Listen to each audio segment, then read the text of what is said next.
કાયદો તો બધાને જ લાગુ પડે છે। સુરતમાં ટ્રાફિક પોલીસ દ્વારા ટ્રાફિક નિયમોનું પાલન કરાવવામાં આવી રહ્યું છે, ત્યારે સુરતમાં ગઈકાલે એક પોલીસ કર્મીનો હેલ્મેટ વગર વિડીયો વાયરલ થયો હતો। જે વિડીયોને સંદર્ભે સુરત ટ્રાફિક પોલીસ દ્વારા પોલીસ કર્મીને તરત જ રોકડ દંડ ભરાવેલ છે। પોલીસે પરિપત્રનું ચુસ્તપણે પાલન કરી દંડ ફટકાર્યો હતો।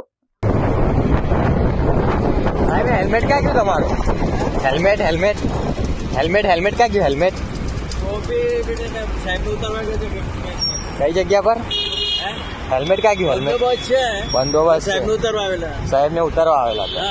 અમારા માટે જરૂરી છે સાહેબ, તમારા માટે જરૂરી નથી। હેલ્મેટ ના પડેલું છે કઈ સાહેબ, જગ્યા પર પડેલું છે? જવા પણ ઉતાવળે મુકાયો હતો। ઉતારમાં સાહેબ ભલે મૂકવાયો, તમારા માટે નિયમ લાગુ પડે, અમારા માટે પડે તો તમારા માટે બી સાહેબ પડે ને લાગુ। તારા અમે ડોક્યુમેન્ટ સાહેબ ને ઉતાર્યા, ભલે સાહેબ, સોરી બસ બીજી વખત આવું થાય બસ તો બી સાહેબ તો બી તમારે